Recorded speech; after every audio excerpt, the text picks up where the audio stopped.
All gins considered, there really are today just three defined categorized styles of gin: Geneva, London Dry and New World. Let's start where it all began. The historic meeting of juniper berries with distilled alcohol probably first took place in the medicinal cordials of 11th century monks in Salerno, Italy. That was Italians.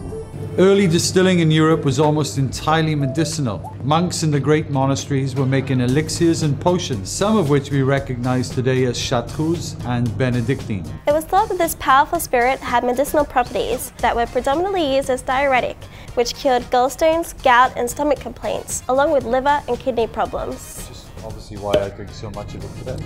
Belief in such juniper potions led to them being used widely for protection against the Black Death, the epidemic of bubonic plague that killed over 25 million people. Wow, that's a lot.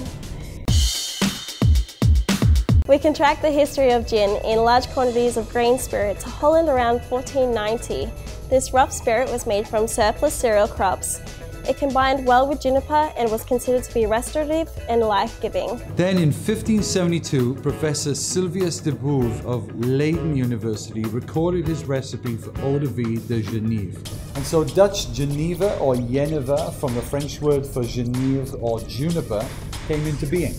Juniper is a primary flavour and ingredient in both Geneva and gin, but Geneva is a malt-based spirit first produced over 600 years ago in the Netherlands. Gin's migration to England came during the period 1618 to 1648. Throughout this period, a 30-year war raged in the Low Countries of Belgium, Holland and parts of France. English soldiers noticed the Dutch were fearless fighters, and henceforth the term Dutch courage was born, for the Dutch were primed on Geneva before going into battle. They drank lots of it before battle. Excellent. Popularity of gin grew in England in the late 1600s with the arrival to the throne of the Dutchman William of Orange. During his reign, the spirit turned from a medicine to a social drink. Cheers. It is at this time the name Geneva is abbreviated to gin, and English production begins to gather speed when in 1690 the Distilling Act allows for commercial distilling in England. By the early 1700s, gin had become a drink du jour, but what followed were years of gin madness, otherwise known as the gin craze, when the English took to gin like ducks to water. In 1689, the whole of England produced about 500,000 gallons of gin a year. Wow, that's a lot.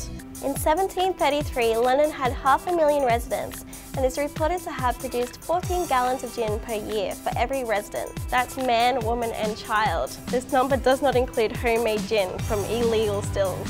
Right. A number of acts were put in place to try and stop the scourge, some far more successful than others. The various gin acts that were enforced, which caused outrage and riots, led to mock funeral processions mourning the death of Madame Geneva. This always took place just the night before the law became enacted. The Sixth Gin Act of 1743 was the first act put in place that actually slowed down the consumption of gin, but the people's darling would not be easy to get rid of.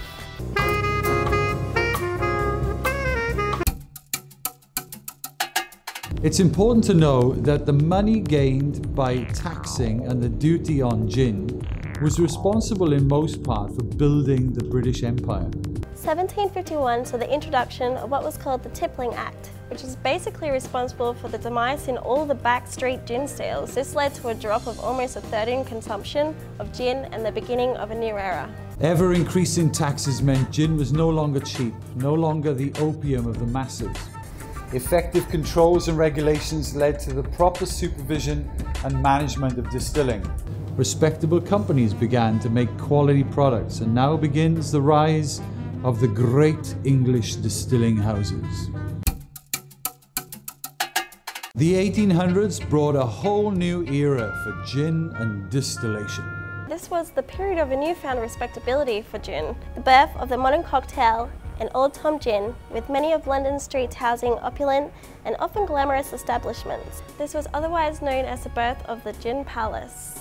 The gin that fueled the gin craze was heavy, sweet and viscous, rather like a modern-day Dutch Old Geneva. Moving into the 19th century, the two-column still or continuous still was first invented. This allowed a more pure base spirit to be made, gently enhanced with different botanical mixes to produce a lighter, drier and more subtle style of gin.